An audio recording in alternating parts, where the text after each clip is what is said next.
Hi friends, today topic ఈ సిర్లెక్. సిర్లెక్ అనేది ఎవరు ఉపయోగిస్తారంటే 1 మంత్ దగ్గర నుండి 12 మంత్స్ బేబీస్ వరకు సిర్లెక్ అనేది పెడతా ఉంటారండి. అసలు సిర్లెక్ అనేది ఎందుకు పెడతారంటే పాలు సరిపోనప్పుడు సిర్లెక్ అనేది పెడతా ఉంటారన్నమాట.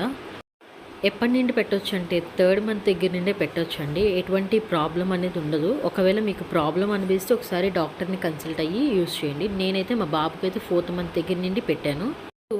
మనం సిర్లెక్ అనేది ఎలా ప్రిపేర్ చేసుకోవాలో నేను చెప్తానండి. ఒక చిన్న బౌల్ తీసుకొని దాంట్లో వాటర్ అనేది తీసుకోవాలి, హాట్ వాటరు. ఆ హాట్ వాటర్ అనేది కంప్లీటెడ్గా చల్లారిపోవాలండి. సిర్లెక్ పౌడర్ అనేది 1/2 స్పూన్ అనేది మిక్స్ చేయాలండి ఆ వాటర్లో.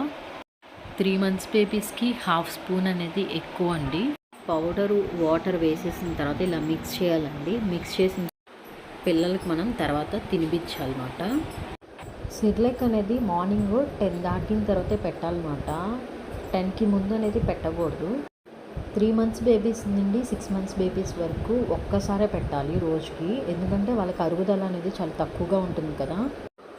కొంతమందికి పాలు అనేది రావన్నమాట. అలాంటి వాళ్ళు ఇది పెడుతున్నట్టయితే పిల్లలకి కొంచెం ఆకలి అనేది సరిపోతుందన్నమాట. నాకు తెలిసినంతవరకు అయితే సిర్లెక్ పెట్టడం వల్ల ఎటువంటి ప్రాబ్లం ఉండదు. మీకు కనుక ప్రాబ్లం అనిపిస్తే ఒకసారి డాక్టర్ని కన్సల్ట్ అయ్యి పెట్టండి. వీడియో నచ్చినట్టయితే లైక్ చేయండి, షేర్ చేయండి, సబ్స్క్రైబ్ చేయడం మటుకు మర్చిపోకండి friends. Thank you for watching my channel friends.